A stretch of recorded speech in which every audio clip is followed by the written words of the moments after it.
et du Fils et du Saint-Esprit. Viens, Esprit de sainteté, viens, Esprit de lumière, viens, Esprit de feu, viens nous embraser. Le Seigneur soit avec vous. Évangile de Jésus-Christ selon saint Matthieu.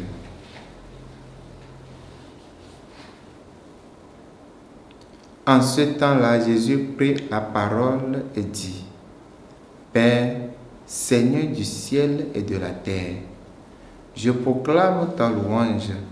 Ce que tu as caché aux sages et aux savants, tu l'as révélé aux tout petits. Oui, Père, tu l'as voulu ainsi dans ta bienveillance. Tout m'a été remis par mon Père. Personne ne connaît le Fils sinon le Père, et personne ne connaît le Père sinon le Fils, et celui à qui le Fils veut le révéler. Venez à moi, vous tous qui peinez sous le poids du fardeau, et moi je vous procurerai le repos.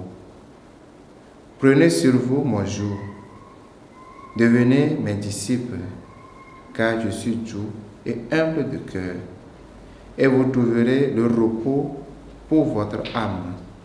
Oui, mon joug est facile à porter et mon fardeau léger. Acclamons la parole de Dieu. Aujourd'hui, nous célébrons la solennité du Sacré-Cœur de Jésus. Pourquoi célébrer le Sacré-Cœur de Jésus?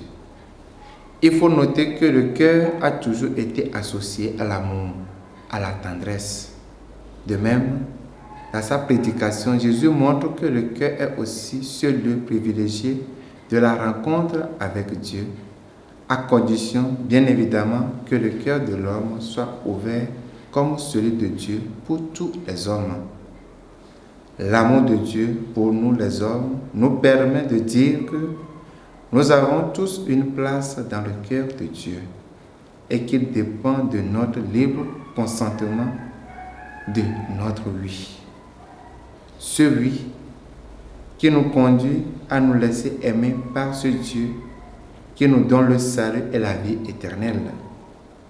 Raison pour laquelle Jean, dans sa première épître, souligne l'amour éternel de Dieu.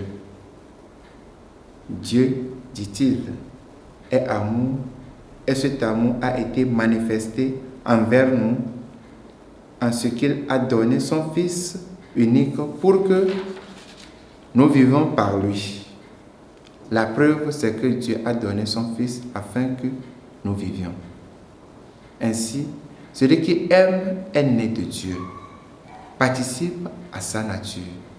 De plus, il connaît Dieu car il sait ce qu'est l'amour et que Dieu en est la plénitude. Demandons les uns pour les autres, les uns avec les autres, cette grâce de pouvoir tenir nos cœurs ouverts au don de l'amour qu'est Dieu, afin que nous restions enracinés dans l'amour et faire connaître l'amour du Christ au monde entier. Loué soit Jésus-Christ.